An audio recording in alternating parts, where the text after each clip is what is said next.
the silent observers. The Galactic Council chamber floated in the void between stars, a massive structure of crystallized energy and ancient metals that had witnessed 10,000 years of galactic politics. Within its halls, representatives from 43 species gathered to discuss matters of trade, territory, and a delicate balance of power that kept the galaxy from descending into chaos. Today, they had an unusual item on their agenda, a petition from a species so young that many council members had trouble remembering their name. Ambassador Marcus Chen stood in the center of the circular chamber, his dark suit a stark contrast to the elaborate robes and biomechanical enhancements worn by the alien delegates surrounding him. He was a man of average height by human standards, with graying hair and eyes that carried the weight of representing 8 billion souls. Behind him, a holographic display showed images of Earth, humanity's colonies on Mars and Europa, and the modest collection of ships that comprise humanity's civilian fleet. It was not an impressive sight by galactic standards. Chancellor Vorth of the Council presided over the session from an elevated platform. His species, the Kelthani, were among the oldest members of the Council, tall beings of translucent blue skin through which their organs could be seen pulsing with bioluminescent light. He regarded Marcus with the casual indifference one might show to an insect requesting admission to a library. The human had been speaking for nearly an hour about trade agreements, cultural exchange, and peaceful cooperation. Vorth found it all rather tedious. Ambassador Chun, Vorth interrupted, his voice carrying the musical quality typical of his species.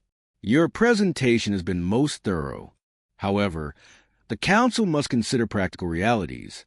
Humanity has been traveling in space for only 150 years. You have colonized merely 3 worlds in your own star system. Your fastest ships require months to travel distances that our vessels cross in days. What exactly can your species offer the galactic community? Marcus kept his expression neutral, though he felt the familiar sting of dismissal. He had heard variations of this question at every council session for the past 3 years. Chancellor, we offer unique perspectives, innovative thinking, and a strong desire to contribute to galactic civilization. Our scientists have made significant advances in areas that might interest council members. Our cultural output, our art and literature and music, represents a fresh voice in the cosmic conversation. A sound like grinding stones echoed through the chamber. It took Marcus a moment to recognize it as laughter. The source was Lord Craxon, representative of the Zathrian Empire. The Zathrians were a warrior race, standing nearly 8 feet tall with armored exoskeletons and 4 powerful arms. Their empire controlled 27 star systems through military might and aggressive expansion. Craxon leaned forward in his seat, his mandibles clicking with amusement. Fresh voice, Craxon repeated mockingly. The human speaks of art, while his species struggles to maintain life support on 3 small colonies. You are children playing in the shallow end of an ocean, unaware of the depths and the predators that swim within them. The galaxy has no need for your perspectives or your poetry. Other delegates murmured in agreement. The Silvari representative, a being of pure energy contained within a crystalline matrix, pulsed with colors that Marcus's translator interpreted as condescending pity. Even the smaller species, those who controlled only a handful of systems, seemed to regard humanity with a mixture of amusement and contempt. They had all been where humanity was now, weak and struggling and desperate for recognition. Most had taken thousands of years to reach their current status. Humanity expected to leap forward in mere centuries. Marcus took a slow breath, forcing down the anger that threatened to color his voice. We understand that we are young by galactic standards. We are not asking for charity or special treatment. We simply request the opportunity to trade freely, to learn from other species, and to contribute what we can to the greater galactic community. Surely there is room in this vast universe for one more voice. Chancellor Vorth exchanged glances with several other senior council members. A silent communication passed between them, the kind of wordless understanding that came from centuries of political maneuvering. Finally, Vorth turned back to Marcus with an expression that might have been sympathy on a human face, but read as barely concealed boredom on his alien features. The Council will take your petition under advisement, Vorth said, using the formal phrase that every diplomat recognized as a polite rejection. We appreciate humanity's enthusiasm for joining the galactic community. However, we must consider the security and stability of all member species. Perhaps in another century or two, when your civilization has matured somewhat, we can revisit this discussion. Marcus knew a dismissal when he heard one. He gathered his materials and prepared to leave, but something made him pause. Perhaps it was the 3 years of condescension and rejection. Perhaps it was thinking about the billions of humans back on Earth who had pinned their hopes on this moment. Or perhaps it was simply that he was tired of being treated like a child begging for scraps at the adult table. "One more thing, Chancellor," Marcus said quietly. The chamber fell silent, surprised that the human was still speaking. "My government instructed me to extend an invitation to all council members. In 10 years, humanity will be hosting a technology exposition on our colony on Titan. We would be honored if representatives from council species would attend. We may not have much to offer now, but we believe in showing what we can become." Craxon's grinding laugh filled the chamber again. 10 years? Your species will be fortunate to survive 10 years in this galaxy. There are forces you cannot imagine, threats you cannot comprehend. Your innocence would be charming if it were not so dangerous. Marcus met the Zathrian's eyes without flinching. "We've survived worse than you can imagine, Lord Craxon. We'll survive this too." He turned and walked from the chamber, his footsteps echoing in the sudden silence. Behind him, the council members returned to their discussions, already forgetting the small human who had wasted their time with his naive dreams of cooperation and mutual respect. They did not notice the way Marcus's hands clenched at his sides as he walked. They did not see the cold calculation in his eyes. And they certainly did not suspect that humanity had prepared for this exact outcome. 3 months later, the first Zathrian warships appeared in human space. They came without warning or declaration, dropping out of faster-than-light travel at the edge of the Proxima Centauri system, where humanity had established a small mining colony. The colony housed 12,000 people, mostly engineers and their families, working to extract rare elements from the system's asteroid belt. They had no military defenses, no weapons capable of threatening a child's toy, much less a Zathrian battlecruiser. The attack was swift and brutal. Zathrian plasma cannons tore through the mining stations like paper. Escape pods launched desperately, carrying those lucky enough to reach them in time. Most did not make it. Within 2 hours, the colony was gone, reduced to glowing debris and the frozen corpses of 8,000 human beings. The Zathrians made no effort to take prisoners or offer terms of surrender. This was not war. This was extermination. When news of the attack reached Earth, Marcus Chin requested an emergency session of the Galactic Council. His request was granted, though he suspected it was more out of curiosity than concern. He stood once again in the center of the great chamber, but this time his suit was rumpled and his eyes carried a haunted look. The holographic display behind him showed the ruins of Proxima Station, images that made even the most hardened delegates shift uncomfortably in their seats. "The Zathrian Empire has attacked a civilian colony without provocation or warning," Marcus said, his voice hoarse from lack of sleep. 8,000 human beings are dead. 12,000 more are refugees. We come before this council to request intervention, to ask that you uphold the laws of civilized conduct that supposedly govern galactic society. Chancellor Vorith regarded him with what might have been genuine regret. "Ambassador Chen, the council sympathizes with your loss. However, we must consider the complexities of the situation. The Zathrian Empire claims that your colony was established in territory they had marked for expansion. While their response was perhaps excessive, this appears to be a territorial dispute rather than an act of unprovoked aggression." Marcus stared at the Chancellor in disbelief.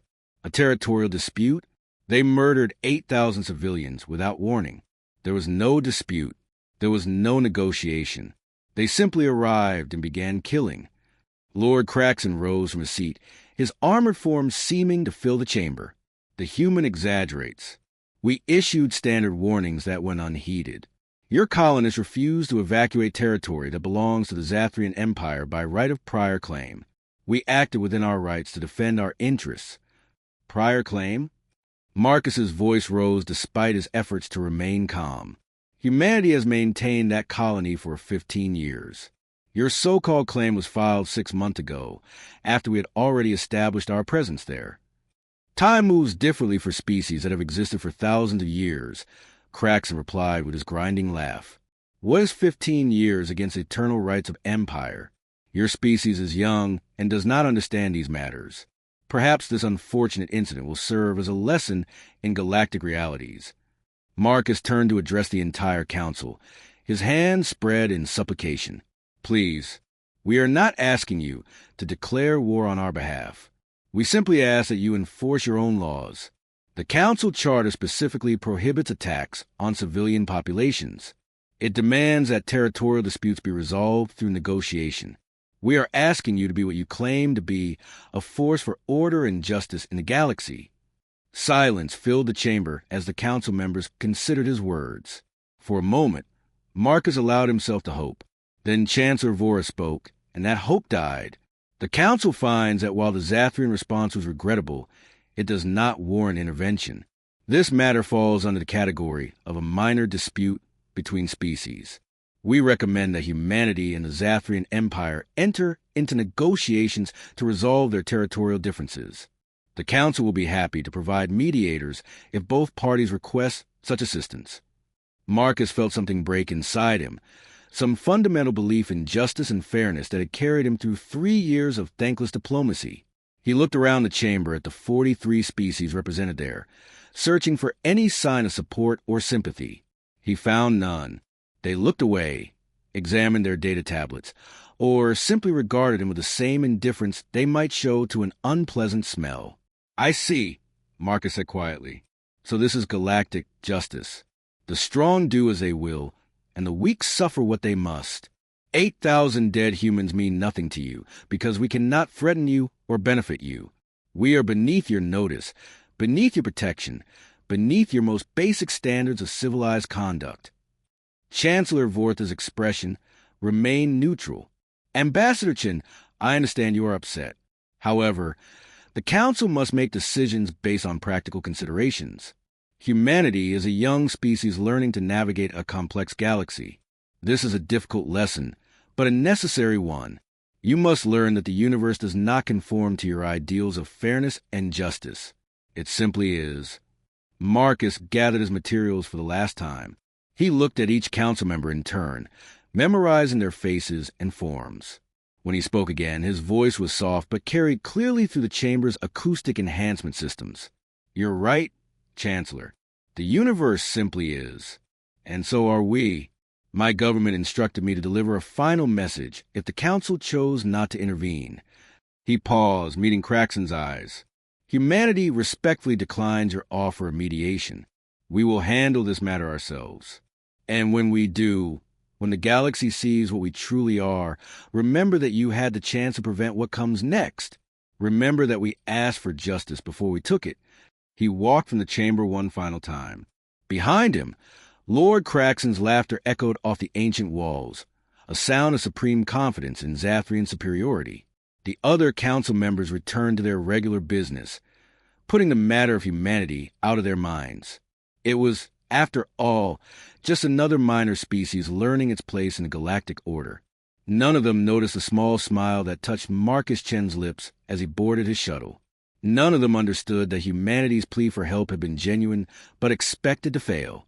And none of them could possibly have guessed what was already in motion, hidden in the dark spaces between the stars, waiting for the signal to emerge.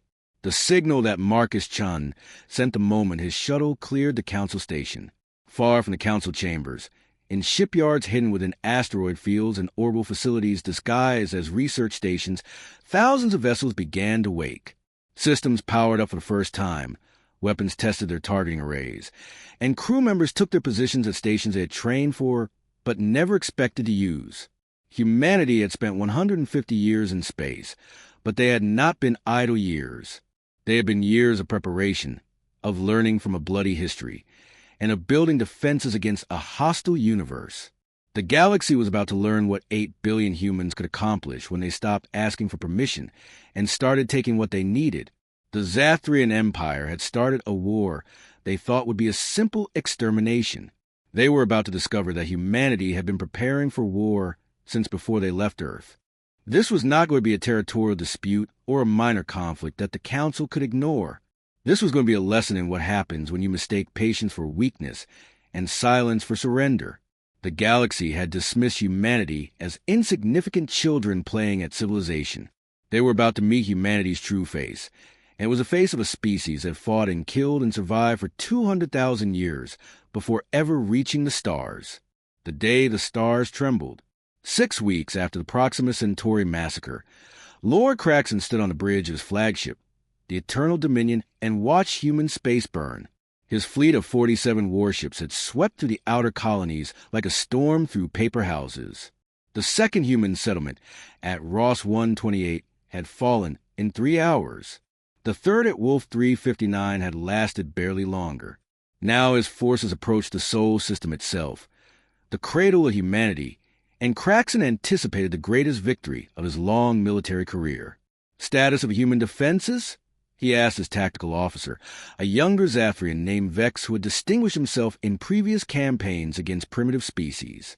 Vex consulted his display, mandibles clicking in what might have been confusion.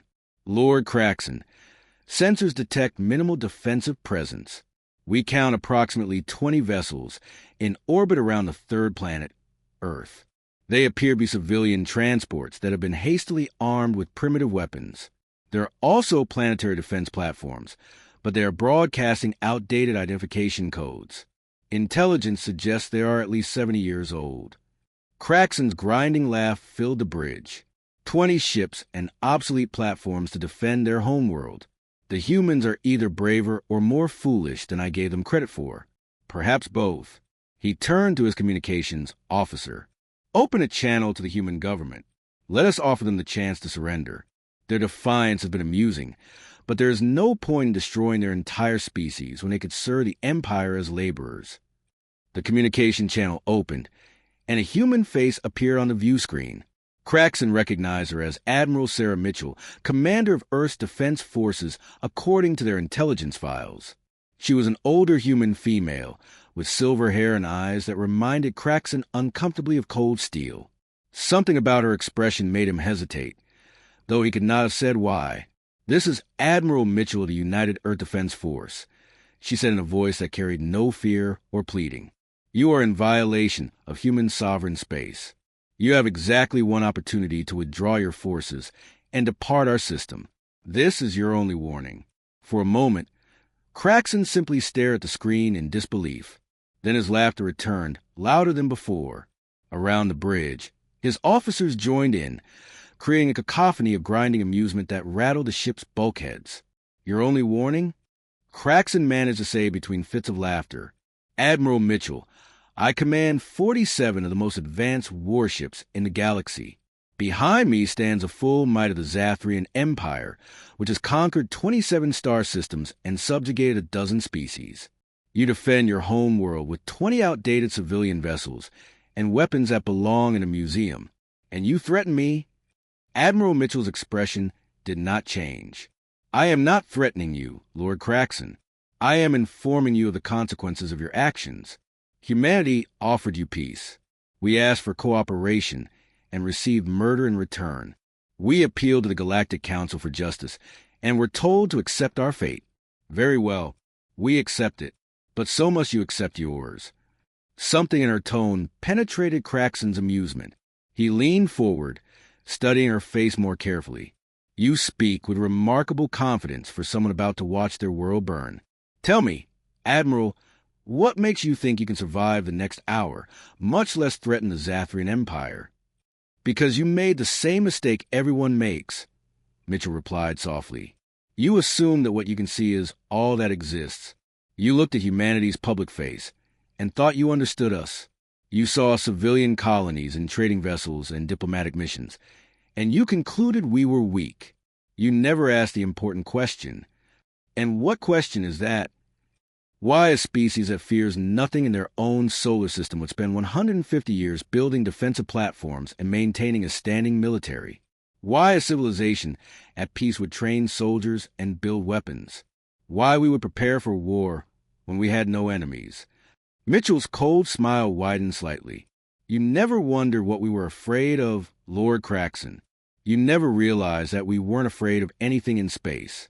We were afraid of what would happen when the galaxy met us. We were afraid of becoming what we used to be. Craxon felt the first stirring of doubt, but his pride would not allow him to show weakness. Enough speeches. Surrender your planet or watch it die. You have 5 minutes to decide. I've already decided, Mitchell said. Checkmate, Lord Craxon. The transmission ended. Craxon turned to his tactical officer, anger replacing his amusement. All ships, prepare to engage. Target the human vessels first, then begin bombardment of military installations on the planet's surface. Show them the cost of defiance. Vex's mandibles clicked rapidly as he input the commands. Lord Craxon, I am detecting new contacts. Multiple contacts.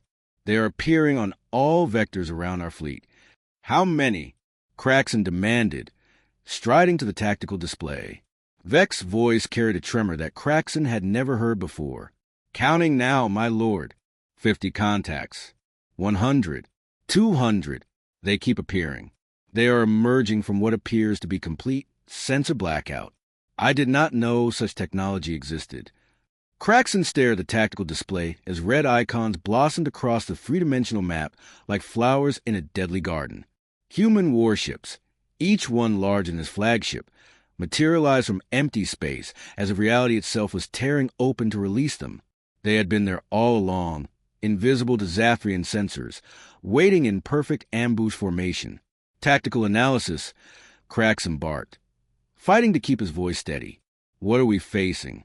Vex worked frantically at his console. My lord, I count 378 human warships. They are armed with weapons I do not recognize. Energy signatures are off the scale. They are targeting our fleet with multiple weapon systems simultaneously. My lord, I recommend immediate withdrawal.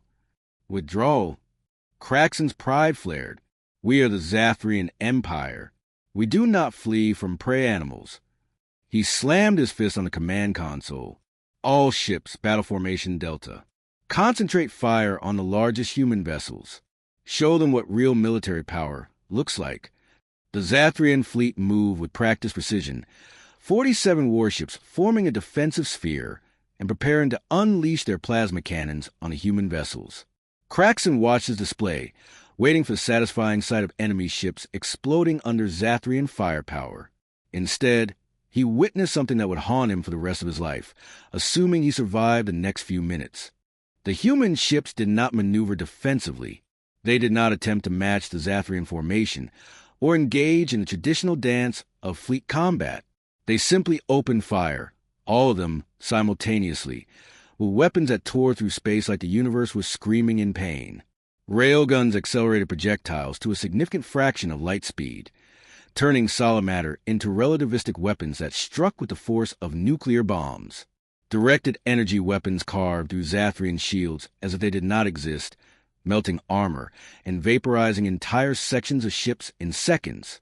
And then came the missiles, thousands of them, each one equipped with guidance systems so sophisticated they could dodge point-defense fire and hunt their targets with terrifying intelligence. The Zathrian warship Crimson Fawn exploded first, its reactor breached by a railgun slug that punched completely through the vessel before the crew even realized they were under attack. The destroyer's swift vengeance followed 3 seconds later, cut in half by a sustained energy beam that treated its shields like morning mist. One by one, Craxon's proud fleet began to die, and there was nothing he could do to stop it. "Return fire!" he screamed over the chaos of alarms and shouted reports. All ships, concentrate on Sector 4. Overwhelmed their defenses. His ships tried. They fired their plasma cannons and launched their missiles and directed every weapon they possessed at the human fleet. The humans simply absorbed the damage. Their shields flickered and reformed. Their armor plating scorched but held. And they never stopped firing, a continuous rain of destruction that systematically dismantled the Zathrian formation ship by ship. Vex's voice cut through the pandemonium. My lord, 20 ships destroyed, 15 more heavily damaged. The humans are not pursuing damaged vessels. They are disabling them and moving to the next target. It is as if they want prisoners. Craxon understood then what the humans intended. This was not a battle. This was an execution, carefully controlled and precisely measured. The humans were not fighting in rage or fear. They were fighting with cold calculation, destroying his fleet while ensuring maximum survival of Zathrian personnel. They wanted witnesses. They wanted survivors to carry the message of what happened here. All ships, emergency retreat, Craxon ordered, his voice hollow. Scatter formation. Jump to predetermined coordinates. My lord, the humans have deployed faster-than-light interdiction fields, Vex reported. We cannot engage our jump drives. We are trapped. Trapped. The word echoed in Craxon's mind as he watched another 5 ships disappear from his tactical display. His magnificent fleet, the pride of the Zathrian military, was being systematically destroyed by a species they had dismissed as primitive children. The irony would have been amusing if it were not so terrifying. The battle, if it could be called that, lasted 14 minutes. When it was over, 39 Zathrian warships were either destroyed or disabled. Only 8 had survived intact, including Craxon's flagship, though it had sustained heavy damage to its propulsion systems. The human fleet surrounded them in a perfect sphere, weapons still charged, waiting with inhuman patience. Admiral Mitchell's face reappeared on Craxon's view screen. Behind her, he could see a command center filled with humans working calmly at their stations, as if they had just completed a routine training exercise rather than the most devastating naval engagement in Zathrian history. Lord Craxon, Mitchell said, her voice still carrying that unsettling calm. You asked me what humanity was afraid of. Let me show you. The view screen changed, displaying images that made Craxon's blood run cold. Ancient Earth, a world covered in fire and blood. Cities reduced to rubble. Weapons that could destroy entire nations in seconds. Billions dead in wars that raged for years, decades, centuries. Humanity fighting itself with ferocity and cruelty that exceeded anything the Zathrian Empire had ever achieved. We did this to ourselves. Mitchell's voice continued over the images. For thousands of years, we killed each other with increasing efficiency. We invented ways to destroy that would make your worst weapons look like children's toys.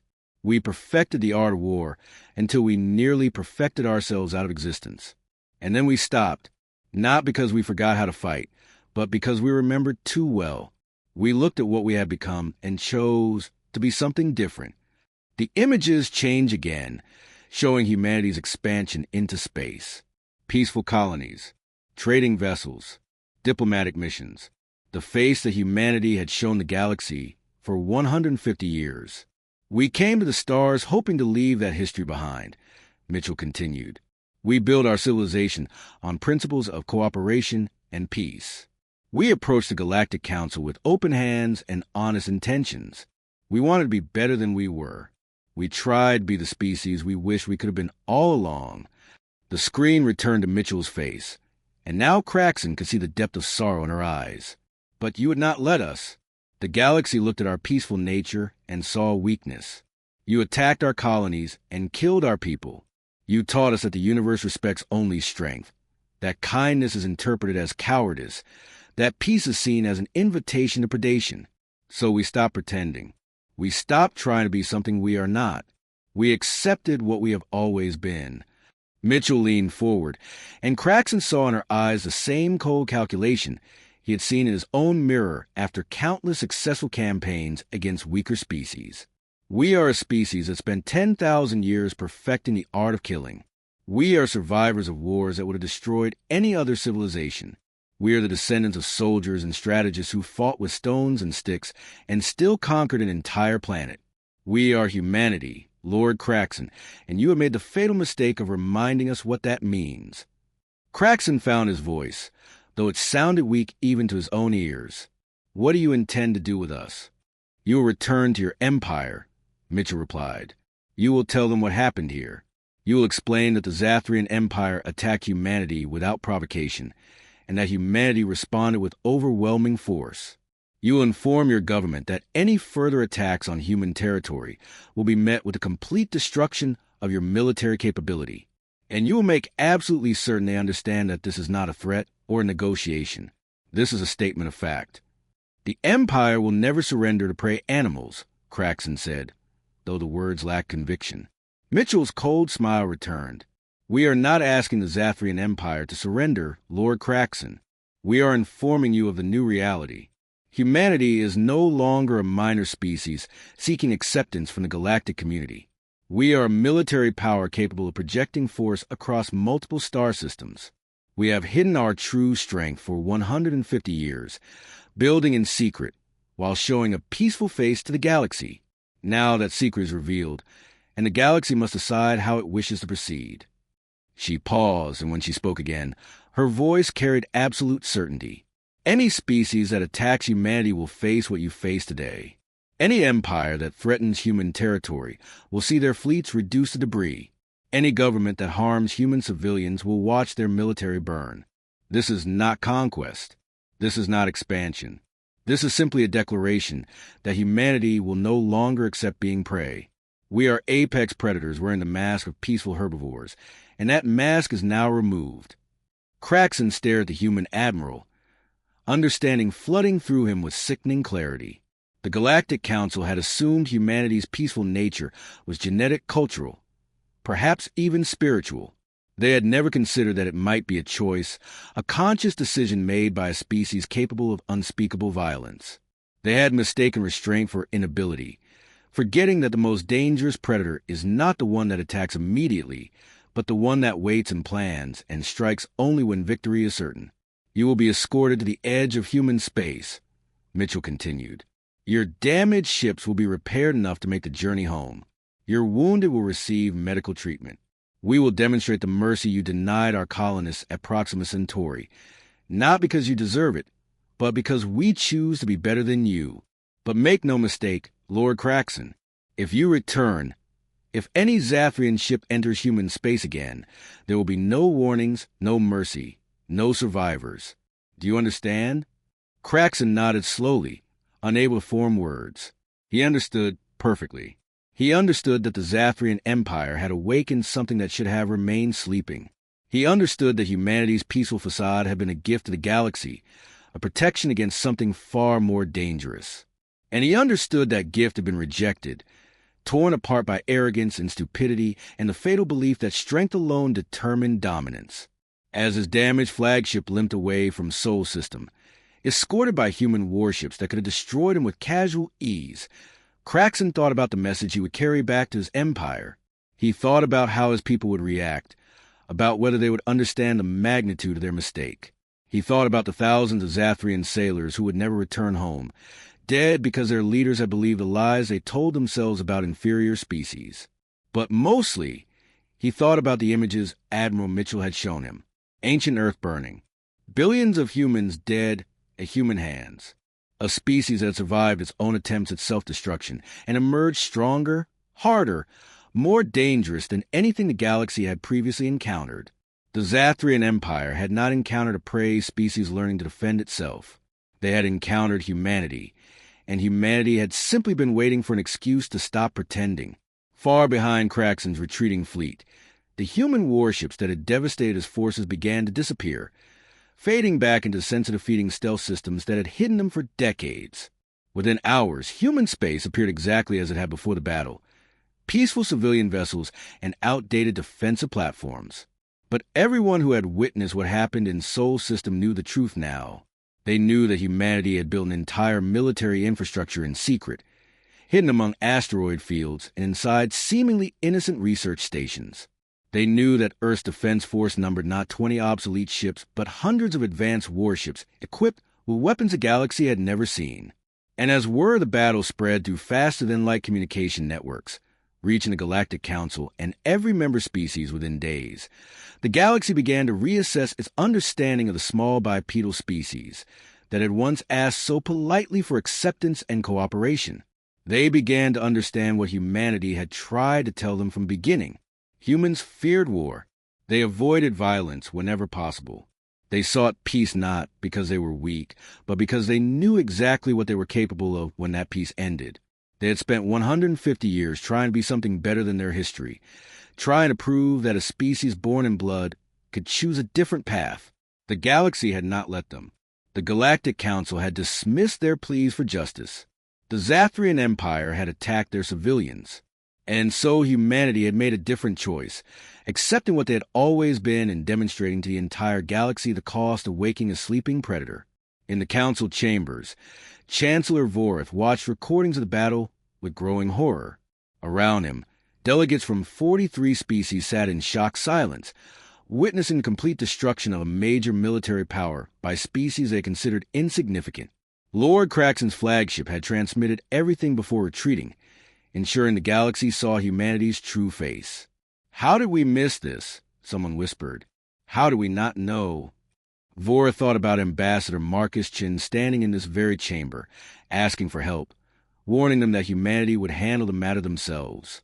He thought about the quiet determination in the human's voice, the lack of fear or pleading. He thought about the invitation to a technology exposition that no council member had bothered to accept. "They told us," Vorith said softly. "They showed us exactly what they were, and we refused to see it." On the main view screen, Admiral Mitchell's final message played on repeat. Humanity sought peace and received war. We will not make that mistake again. The galaxy is now aware of what we truly are. How you respond to that knowledge will determine the future we all share. Choose wisely. The recording ended, leaving the council chamber in silence. After 10,000 years of galactic civilization, after countless wars and diplomatic negotiations, and carefully maintained balances of power, something new had emerged. A species that combined the patience of apex predators with the technology to enforce their will across the stars. A species that had been hiding its true nature behind a mask of civilization, while building the weapons and ships to obliterate anyone who threatened them. Humanity had arrived as a true galactic power, not by asking permission or proving themselves worthy by traditional standards, but by demonstrating that they possessed the capability and willingness to defend themselves against any threat. They had played by the galaxy's rules, shown restraint when attacked, sought justice through proper channels. And when all of that failed, they had removed their mask and revealed the face of a species that had survived 10,000 years of self-inflicted warfare and emerged as perhaps the most dangerous military power the galaxy had ever encountered. The stars had witnessed the birth of empires before, but never quite like this. Never a species that came to space seeking peace, while carrying the weapons for total war. Never a civilization that chose restraint while possessing overwhelming power. Never a people who simultaneously feared what they were capable of and proved willing to become exactly that when pushed far enough. The galaxy would never make the mistake of dismissing humanity again. The question now was whether they could learn to coexist with a species that had tried to be peaceful, accepted that peace was impossible, and adapted with terrifying efficiency. In the dark between the stars, human warships continued their eternal vigil, no longer hiding but present as warnings. They broadcast a simple message in every known language. Humanity seeks peaceful coexistence with all species. We will trade fairly and respect sovereignty, but we will defend ourselves with absolute commitment. The choice of peace or war belongs to you. Choose wisely. The galaxy had learned its lesson. The question was whether they had learned it in time.